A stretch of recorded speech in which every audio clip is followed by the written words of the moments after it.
প্রিয় শিক্ষার্থীবৃন্দ, সেট ফাংশনের আমাদের যে আজকের যে বিষয় এটা হচ্ছে কি পড়তেছিলাম আমরা? অন্যয়। কি পড়তেছিলাম? অন্যয়। অন্যয়কে ইংরেজিতে কি বলা হয়? ইংরেজিতে বলা হয় রিলেশন। ঠিক আছে, তাহলে চলো আমরা রিলেশনের যে একটা প্রবলেম এখানে আছে, লেখা আছে এ মান দেওয়া আছে, বি মান দেওয়া আছে 2 4 6, এ ও বি এর উপাদানগুলোর মধ্যে x গ্রেটার দেন y সম্পর্ক বিবেচনায় অন্যটি বর্ণনা। এখানে এইটাই হচ্ছে তার মানে যে শর্ত। এই অন্যয়ের একটা কি দেওয়া থাকে? শর্ত দেওয়া থাকে যে x গ্রেটার দেন y অথবা x লেস দেন y এরকম থাকতে পারে। কি বুঝতে পারছো? তাহলে চলো আমরা এটা এই প্রবলেমটা এখন আমরা সলভ করি, সমাধান করি এটা। এখন আমাদের প্রথমেই যে লিখতে হবে, দেওয়া আছে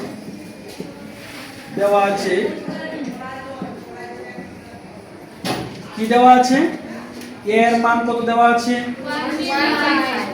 1 3 5 এবং b এর মান কি দেওয়া আছে? 2 4 6 2 4 6 এই মানগুলো দেওয়া আছে। এখন আমাদের এই সমাধানের ইম্পর্টেন্ট একটা লাইন, মোস্ট ইম্পর্টেন্ট এই লাইনটা আমাকে লিখতে হবে। প্রত্যেকটা অঙ্কের বেলায় এটা হবে। লক্ষ্য করো, আমরা লিখব প্রশ্নমতে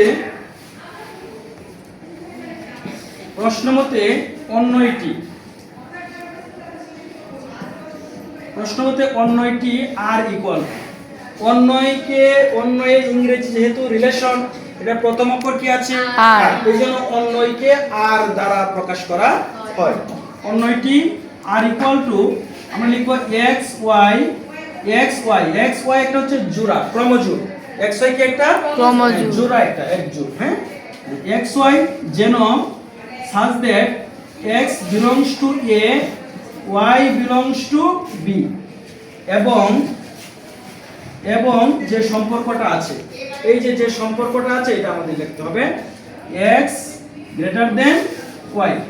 এই হচ্ছে আমাদের এই লাইনটা, এটা হচ্ছে অন্যয়ের মেইন লাইন। এখানে বলা আছে xy মানে জোড়ায় নিতে হবে এবং এই যে জোড়ায় নিব উপাদানগুলো, দুইটা সেটের উপাদানগুলো জোড়ায় নিব।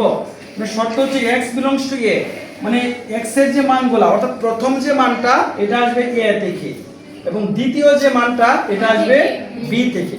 বিষয়টা ক্লিয়ার? এবং এখানে সম্পর্ক হচ্ছে যেহেতু প্রথমে x পরে y, তাহলে x এর মান বড়, y এর মান ছোট, এই মানগুলো আমাদের নিতে হবে। তাহলে এটা প্রথমে আমরা কাজটা করি, জোড়ায় তৈরি করি। আমরা লিখব যে সুতরাং, লক্ষ্য করো, সুতরাং a ক্রস b। আমরা প্রথমে এইভাবে লিখি a ক্রস b। তাহলে a এর মান কি আছে বলো? 1 3 5 পরে ক্রস, b এর মান 2 4 6। এটা হচ্ছে কার্তেশীয় গুণজ। হ্যাঁ, কার্তেশীয় রেনে ডেসকার্ট নামক একজন গণিতবিদ, এটা আগের চ্যাপ্টারে তোমাদের পড়িয়েছিলাম, মনে করে দেখো যে রেনে ডেসকার্ট নামক একজন গণিতবিদ এই গুণজ পদ্ধতি আবিষ্কার করেছেন। তাই নাম অনুযায়ী তাকে বলা হয় কার্তেশীয় গুণজ। রেনে ডেসকার্ট নামটা কি? রেনে ডেসকার্ট নামক একজন গণিতবিদ, এই জন্য কার্তেশিয়ান বলা হয়। যে দেখো এই গুণটা কি মনে আছে তোমাদের? জোড়ায়, এই যে কার্তেশীয় গুণজ পদ্ধতিতে এটা জোড়ায় নিতে হয়, জোড়ায় এবং ফার্স্ট ব্র্যাকেট হয় প্রথম বন্ধনীতে। কিভাবে? 1 যেমন 1 কার সাথে যাবে বলো? গুড, 1 2 পরে আবার 1 4 পরে 1 ভেরি গুড, পরে 3 দেয়া, পরে যাবে 3 দিয়ে এই 3 এই দুইটার সাথে এখানে যাবে। আর 3 2 3 4 আর 3 6। এরপরে কি বলো? এরপরে 5 দেয়া, 5 দিয়ে কি হবে বলো? 5 2 5 4 5 6। এখন লক্ষ্য করো এখানে কিন্তু ভিতরেও কমা ব্যবহার হবে এবং ওই যে ব্র্যাকেটের বাহিরেও কমা, এবং এইখানে যেহেতু এটা সেটের অংশ এখানে অবশ্যই কার্লি বন্ধনী দিতে হবে। বুঝতে পারছো কি? এই যে আমরা গুণনটা করি, এই গুণটা কি ক্লিয়ার? এখন এই গুণ থেকে আমাদের এই যে এখানে যে সম্পর্কটা আছে x গ্রেটার দেন y, এই যে দেখো আমরা বলছিলাম x y হচ্ছে একটা জোড়, এই যে এটা প্রথম মানটা x পরেরটা y, x y x y, অর্থাৎ প্রত্যেকটা জোড়ার প্রথমটা হচ্ছে x পরেরটা হচ্ছে Y। ক্লিয়ার? এখন আমরা লিখব যে প্রদত্ত, আমরা লিখব যে সুতরাং, আমরা এখানে লিখি যে সুতরাং প্রদত্ত সম্পর্ক অনুসারে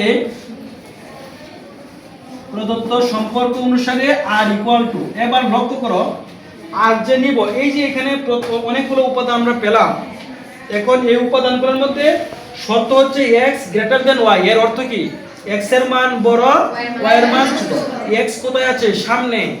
আর y কোথায়? মানে প্রথম মানটা x পরের মানটা y। এবার লক্ষ্য করো তো এই শর্ত অনুযায়ী যেখানে প্রথম মানটা বড় দ্বিতীয় মানটা ছোট, এই মানগুলো নিতে হবে। আর কোনটা যাবে তোমরা বলো? এটা যাবে না, যাবে এটা দেখো, এটা প্রথম মান, এটা দ্বিতীয় মান, অর্থাৎ এটা x এটা y, এটা যাবে না, এটা এটা এটা এটা যাবে না, যাবে না, প্রথম মানটা বড় হতে হবে, এটা এটা যাবে। আর কোনটা যাবে? 5 4 যাবে, ঠিক আছে না? তাহলে সুতরাং প্রদত্ত সম্পর্ক অনুসারে আমরা কি কি পাচ্ছি বলো? এই যে 3 2, আরেকটা কি বলো? 3 2 5 2, আরেকটা কি 5 4। এই হচ্ছে আমাদের সমাধান। কি তোমরা কি অঙ্কটা বুঝতে পারছো? এই যে শর্ত দেখো অনেকগুলো আমরা পেয়েছি উপাদান, তারপরে শর্ত অনুযায়ী x গ্রেটার দেন y, মানে প্রথম মানটা বড় দ্বিতীয় মানটা ছোট, এইটার যেগুলো আছে আমরা এগুলো নিয়েছি। বুঝতে পারছো? এরপর এখান থেকে আরেকটা বিষয় তোমাদের দেখাই দেই, আরেকটা বিষয় এখানে লক্ষ্য করো, আমরা এখানে করে ফেলি, আর এখানে প্রয়োজন নাই, আমরা এখানে করে ফেলি। দেখো এখানে ক্রম, এই যে আমরা অন্বয় পেলাম, অন্বয়ের প্রথম উপাদানগুলোকে বলা হয় ডোমেইন, আর দ্বিতীয় উপাদানগুলোকে বলা হয় রেঞ্জ। এখন আমরা লিখব সুতরাং দেখো ডোম আর, ডোমেইনকে সংক্ষেপে ডোমার বলা হয়, ডোম আর ইকুয়াল টু প্রথম উপাদান কি কি আছে বলো? 3 5 5 কি দুইবার যাবে না একবার? একবার 3 5। আর দ্বিতীয় উপাদানকে বলা হয় রেঞ্জ। কি বলা হয়? রেঞ্জ। তাহলে রেঞ্জ আর ইকুয়াল টু কি হবে? 2 4 2 4। এই হচ্ছে আমাদের অঙ্ক, কিন্তু এখানেই শেষ। যে সম্পর্ক বিবেচনা করো এইটা এখানেই শেষ, কিন্তু মনে রাখবা যদি তারা ডোমেইন রেঞ্জ চায় তাহলে প্রথম উপাদানগুলোর সেটকে বলা হয় ডোমেইন, আর দ্বিতীয় উপাদানের সেটকে বলা হয় রেঞ্জ। মনে থাকবে? তোমরা কি অঙ্কটা বুঝতে পেরেছো ভালোভাবে? এখানে কারো কোনো প্রশ্ন আছে? তোমাদের বইয়ে অনুশীলনী 2.2 এর 5 এবং 6 নাম্বার এই দুইটা সমস্যা তোমরা সমাধান করে নিয়ে আসবে। এগুলো হচ্ছে বাড়ির কাজ, ঠিক আছে? ধন্যবাদ সবাই।